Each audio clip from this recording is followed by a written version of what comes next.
بسم اللہ الرحمن الرحیم۔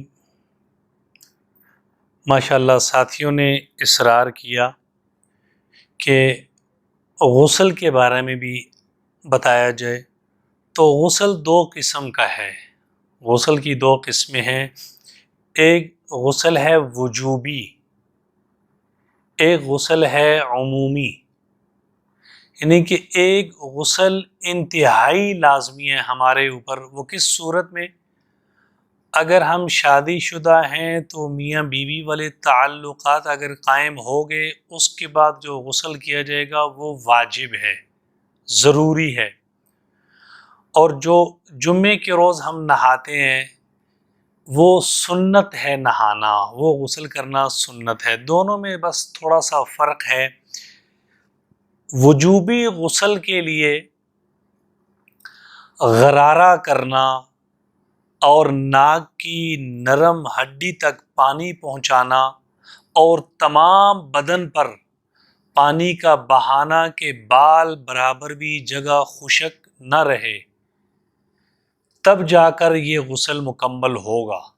اگر ایک شخص نے پورا کا پورا ٹپ اپنے اوپر پانی کا الٹا دیا، اس کے اوپر غسل واجب تھا، لازمی نہانا تھا، اور اس نے پہلے والے دو کام نہیں کیے، غرارہ نہ کیا ہو، ناک کی نرم ہڈی تک پانی نہ کھینچا ہو، یہ جو میں بار بار غرارے کا کہہ رہا ہوں، یہ اس صورت میں ہے کہ آپ کا اگر روزہ نہ ہو۔ اگر روزہ ہو تو پھر صرف کلی کر لے، اگر روزہ نہیں ہے تو پھر غرارہ کرے۔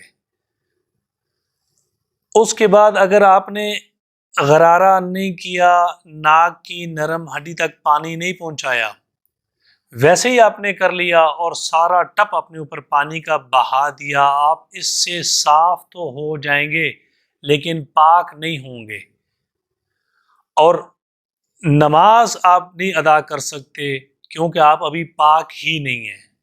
تو اس کے لیے وہ تینوں شرطیں آپ کو بتا دی کہ جو واجب غسل ہے اس میں غرارہ کرے گا، ناک کی نرم ہڈی تک پانی پہنچائے گا اور تمام بدن پر پانی بہائے گا کہ بال کے برابر بھی جگہ خشک نہ رہے۔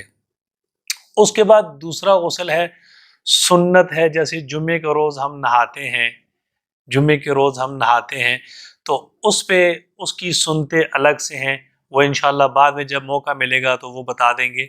تو یہ کوشش کرنی ہے کہ حدیث کا مفہوم بھی ہے کہ پاکی ایمان کی شرط ہے، تو انشاءاللہ ہم پاک رہیں گے۔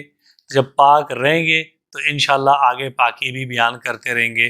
اللہ رب العزت سے دعا ہے کہ اللہ رب العزت ہمارے وجود کو بھی پاک کر دے، ہماری زبانوں کو بھی اللہ پاک کر دے، ہماری آنکھوں کو بھی اللہ پاک کر دے، ہمارے کانوں کو بھی اللہ پاک کر دے، ہمارے سارے وجود کو اللہ پاک کر دے۔ وآخر دعوانا ان الحمد للہ رب العالمین۔